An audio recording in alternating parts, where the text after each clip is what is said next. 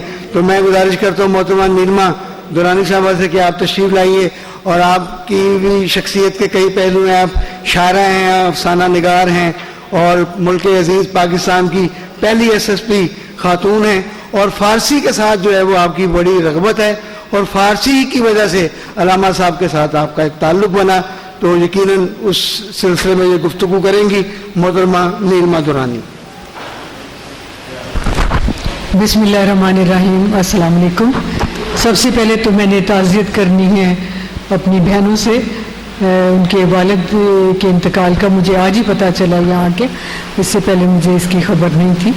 تو ہم لوگ شاعر ادیب بہت اپنے آپ کو دانشور کہتے ہیں اور حساس سمجھتے ہیں، لیکن اس معاملے میں ہم بہت سستی کر جاتے ہیں کہ ایک دوسرے کے دکھ درد میں شریک نہیں ہوتے۔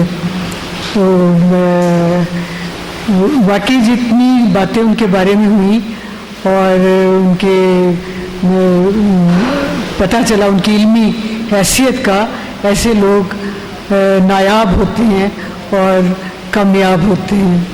اس معاشرے میں تو بہت کمی ہو گئی ہے ایسے لوگوں کی جو مطالعہ کرتے ہیں اور علم کی جستجو کرتے ہیں اور علم کے پیچھے جاتے ہیں۔ رسول پاک صلی اللہ علیہ وسلم کو اللہ تعالیٰ نے جو نعمت دی تھی اولاد کی، وہ ایک بیٹی تھی، اور اسی اللہ جس پہ مہربان ہوتا ہے اس کو بیٹیاں عنایت کرتا ہے، اور مفتی صاحب اس لحاظ سے خوش قسمت تھے کہ ان کو اللہ تعالیٰ نے 5 بیٹیاں دیں، اور سب صاحب علم ہیں اور ان کا نام آگے بڑھا رہی ہیں۔ اصل چیز ہوتی ہے نام کو آگے کون چلاتا ہے۔ اگر بیٹا ہو اور وہ اپنے باپ دادا کا نام بھول جائے تو اس کا کیا فائدہ ہے۔ ابھی مجھے ڈاکٹر کوثر جمال ایک لسٹ دکھا رہی تھی، کوئی 12 کتابوں کی لسٹ ہے جو کہ مفتی صاحب لکھ کر چھوڑ چکے ہیں اور وہ ابھی تک چھپی نہیں ہیں۔ اب یہ ان کی ہمت ہوگی کہ وہ کس طرح سے اس کو چھپواتی ہیں، لیکن میں بہت سارے ایسے بیٹوں کو جانتی ہوں جو بہت صاحب حیثیت ہیں اور بہت اللہ تعالیٰ نے ان کو نوازا ہے، لیکن وہ اپنے والدین کی کتاب یا والد کی کتاب جو ہے وہ اپنی زندگی میں نہیں چھپوا رہے۔ مثال کے طور پر میرے اپنے چچا، میرے ڈیڈی کے دوست مشیر قاسمی، بہت بڑے شاعر، بہت بڑا نام، ان کے بیٹے سارے کینیڈا میں ہیں، آج تک ان کی کوئی کتاب نہیں چھپی، صرف ان لوگوں کے دلوں میں ہے۔ تو اس ایک گیت کی وجہ سے جو نور جہاں نے گایا تھا کہ چاندنی راتیں تاروں سے کریں باتیں، سب جگ سوئے ہم جاگے، تو ان کی کتاب ابھی تک نہیں چھپی۔ جمشید مسرور ہمارے بہت بڑے دوست بھی ہیں، ہمارے محسن بھی ہیں، انہوں نے ہمیں کئی دفعہ یورپ بلایا، ہم نے ان کے مشاعرے پڑھے ہیں، اور ظاہر ہے جو 40-45 سال سے ناروے جیسے شہر میں ملک میں رہ رہا ہو، وہ اس کے پاس پیسے کی کیا کمی ہوتی ہے، کیونکہ وہ جب مشاعرے کرواتے تھے اس میں بھی انہیں گورنمنٹ کی طرف سے بھی گرانٹ ملتی تھی، اور وہ ہمیں بھی پیسے دیا کرتے تھے اس میں بلانے کے لیے۔ لیکن ان کے والد جو کہ مسرور کپورتھلوی ہیں، مجھے انہوں نے خود بتایا کہ ان کا مسودہ میرے پاس پڑا ہے، اپنی انہوں نے کافی کتابیں چھاپ لی ہیں لیکن باپ کی ابھی تک ایک بھی کتاب نہیں چھاپی۔ تو یہ وہ مثالیں ہیں جو زندہ ہیں، اور یہ ایک طرف یہ بیٹیاں ہیں جو اپنے باپ کے مشن کو لے کے چلی ہیں اور آپ سب کے سامنے ان کو لے کے آئی ہیں کہ ان کے مسودے ہیں اور ان کو ہم نے چھپوانا ہے۔ تو یہ ایک بہت بڑی بات ہے، اللہ تعالیٰ ان کو ہمت دے اور یہ اس میں کامیاب ہوں کہ اپنے والد کے سارا علمی خزانے جو ہیں ان کو محفوظ کر سکے۔ تو وہ بہت بڑے عاشق رسول تھے۔ میں نے ایک چھوٹی سی نظم ان کی نظر کروں گی جو میں نے روزہ رسول پہ کہی تھی۔ در رسول سے ندا،